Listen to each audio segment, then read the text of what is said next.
Good evening, ladies and gentlemen. Thank you so much for tuning in. This is your Realtor Hugo here with another live. As always, thank you so much for participating, watching, viewing, listening, whatever you want to call it on your platform of choice. I am Hugo Quintanilla, a licensed Realtor in Maryland with Long and Foster. My goal here is to help you every day learn a little bit more about real estate and how it can benefit you and those around you. This is your daily real estate live. And as always, if you have any questions, comments, concerns, feel free and leave them on your platform of choice. We're going to be on X, LinkedIn, YouTube, Facebook, Twitch.com, and Spotify. So feel free and check us out wherever you would like. So today we're going to be talking about 10 essential tips for leasing a property in 2024. Number 1, understanding the market. Before leasing your property, it's crucial to understand the current market trend. Research local rental rates, demand, and what tenants are looking for in your area. This live today is going to be something for everybody. It's going to be for renters, for landlords, and more than anything, you want to know what area you're going into. You want to make good assessment of what you're looking for, where you need to be, and what price point you need to stay under. What budget do you have to work with? Because more than anything else, that could really impede where you move to next, especially in a competitive market. Knowing the market helps you set competitive rental rates and attract qualified tenants, but it also makes the tenant not pay over price for a property that might not be that valued in that area. So it's a two-way street. You stay informed as a tenant, and the landlords can get the best prices for their properties. Checking out local real estate websites, talking to local realtors, and joining community groups online to stay informed is the best way to catch those deals and develop those properties. They really can make a lot of difference in your house hunting journey. Number 2, prepare your property. Make sure your property is in top shape before listing it. This includes fixing any repairs, updating appliances, and ensuring the property is clean and appealing. Remember, we only have one opportunity to make a good first impression. So we want to make sure that we take the time and initiative to do that. If we do that now, then when the listing time comes, it'll be a lot less work, a lot less stress, and we'll be able to navigate the market a lot easier than if we would have otherwise. Number 3, set the right rental price. Setting the right rental price is key to attracting tenants quickly. Price it too high and you might scare away potential renters. Too low and you might miss out on potential income. It is a fine balancing act between what the price should be and what you should ask your tenants to pay. There is the school of thought that a higher rental rate is worth it because tenants always damage. Then there's the school of thought that a lower rental rate will keep the tenants there for longer, which inevitably is what you want. That is the second school of thought. Either way, at the end of the day, we want to make sure that you are getting paid for the lease. And that's why we have a contract in place to make sure to protect you. As a tenant, you should know your contract and should be aware of what you're signing and agreeing to before you commit, because it's no turning back. You are responsible for the property, and there are ramifications for you missing out on payments and consequences for it. So keep that in mind. The right price balances your income needs and market expectations. Compare similar properties in your area and consider consulting a realtor to determine a fair price. We know each market. That's why I always tell you to work with a realtor in your local area and jurisdiction, because they might be able to give you some insight on these properties better than I can. I will always defer to the best sources of information for you, but I am not everywhere. And there might be some nuance in a certain area that I might just not be privy to, having not lived there. And it's just the lay of the land. I can't be everywhere. So, working with realtors that have expertise in the areas that you're looking to move into is of the utmost importance. Number four, create a compelling listing. Your property listing should be clear, detailed, and attractive. Use high quality photos, highlight key features, and be honest about your property offers. Don't sit there and embellish too much. Don't sit there and try to copy a realtor's listing that is just very ostentatious and vivacious with its word choice. And no, it's not necessary. You don't need that puffery. What you need is cold hard facts. How many rooms are there? How many bathrooms are there? How many square feet are there? Excuse me. How close is it to local amenities, restaurants, shopping, transportation? What are the things that really matter more than anything else? A compelling listing grabs attention and sets realistic expectations for potential tenants. Beware of listings that look too good to be true if you're a tenant. Take well lit photos, write a detailed description, and list all amenities and unique features. But be realistic. At the end of the day, we all know what matters. We all know that the quality of the updated systems is what matters.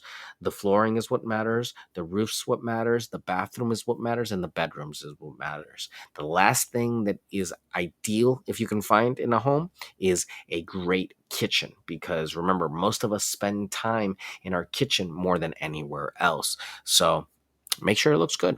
Number five, screen tenants carefully. Screening tenants thoroughly can save you a lot of trouble down the road. Check their credit, rental history, and references to ensure they are reliable. That's what we're looking for. We're not here to pass judgment on people. We're not here to judge people. We're not here to pick one person over the other because we feel like it. We work off of facts and figures and data. We have an application for a reason, and we will compare potential tenants by that application. So make sure that you're filling out that application to the best of your abilities. The application will check your credit and rental history, and the references will be verified by the listing agent most times. There also are other ways that the listing company can run your background, but more than anything, the information that you provide needs to be accurate and detailed, because if it isn't, it could potentially delay the moving process, and that could hinder everything for you.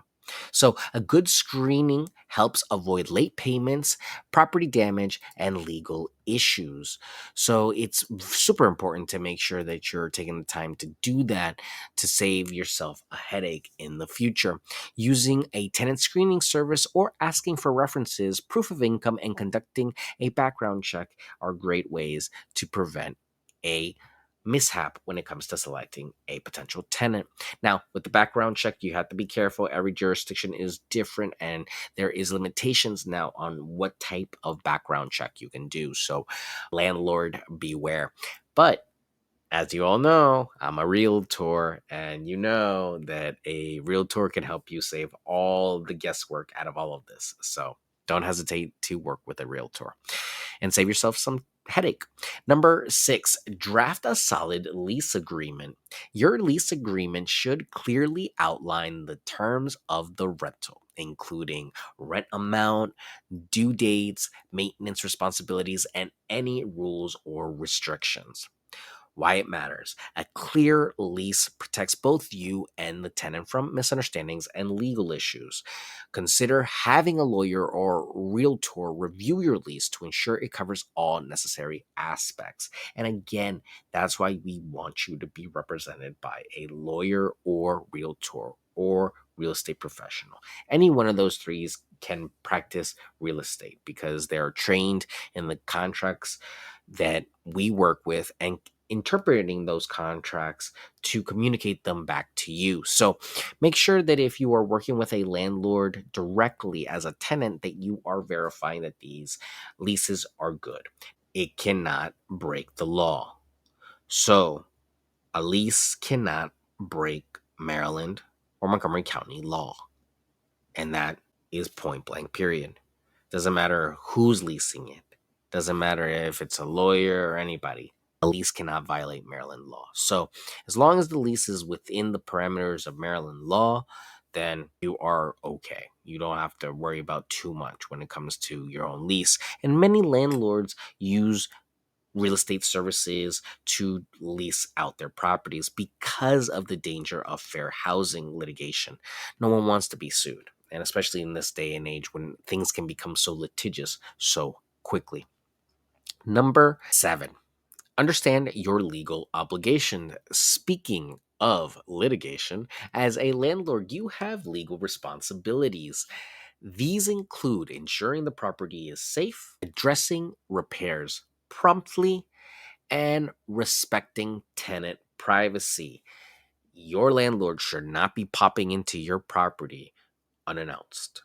It's not customary. It's not what's written in the lease. Typically there's a announcement period, 24 to 48 hours. There's usually a procedure, a protocol that needs to be set up at the lease point of signature to outline what's going to happen if we do need to get in contact with you, if the landlord does need to come by the property. Follow the law and make sure to avoid any legal ramifications by having unsupervised or unexpected visits. Know what your responsibilities as a landlord are and your obligations are, and you'll be fine. Research local landlord tenant laws or consult with a legal professional when it comes to making sure that this is all taken care of properly and communications are being handled correctly, because sometimes people get heated, sometimes people get emotional. It happens. People have very strong emotions and opinions about certain things, and it can really impede the actual process of leasing out this property. So we don't want to put you in a situation like that, but what you are responsible as a landlord is making sure the property is safe, addressing repairs promptly, and respecting the tenant's privacy. So making sure that they have it as well as you, making ensuring that they get it from you and your visits. Number 8, build a good relationship with tenants. Good landlord tenant relationships can lead to longer tenancies and less turnover. Be responsive, fair, and respectful in your interactions. And a good landlord is hard to find. There are a million and one reasons why a person might find a landlord better than another. But as long as they're taking care of the property, they're addressing repairs and respecting your privacy and your rights, I think you have a winner. And you should try to build a good relationship with the landlord to ensure that there is that communication there.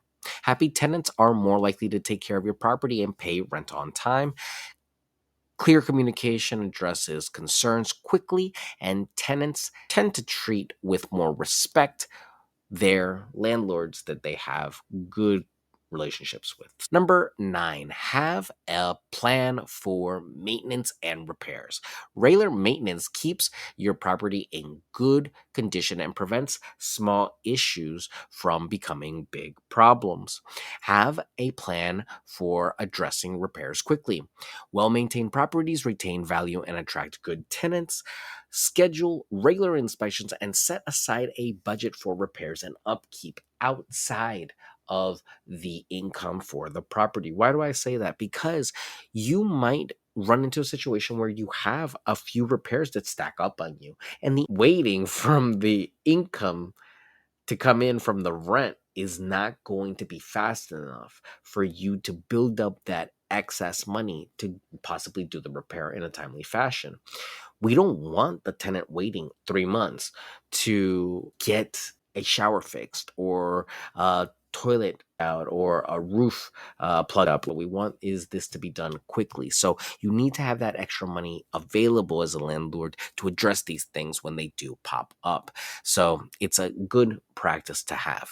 Number 10, stay organized. Keep all documents, communications, and records organized. This includes lease agreements, rent receipts, and maintenance records. Why? Because you need to have it for your taxes, just in case, but also because it is a good way to establish a paper trail so that you have in writing a history of events just in case anything does happen. Staying organized helps you maintain and manage your property more efficiently and handle any issues that arise by overseeing deadlines and making sure that you are well organized in your assessments. Use property management software or create a filing system to keep everything in order. Remember, there are a lot of deadlines in real estate. There are deadlines when it comes to the rental license. There are deadlines when it comes to lead and radon. These are all things that need to be taken care of. So make sure that you are on top of it. There are rules and ways to do this in an easy and smooth fashion. You just got to know about them. So if you just found out about this live, today we were talking about 10 essential tips for leasing a property in 2024. These are all easy ways for you to get ready for your new tenant in 2024 and for tenants to know what it takes for a landlord to start the process. Remember, we want to get you to the point where you as a tenant become the landlord. And the only way we can do that is for you to understand what they're doing is something that you can do too. So again, if you or anyone you know needs help in real estate, buying, selling, leasing, or investing, I am always here to help. My name is Hugo Quintanilla. I am a licensed realtor in Maryland with Long and Foster.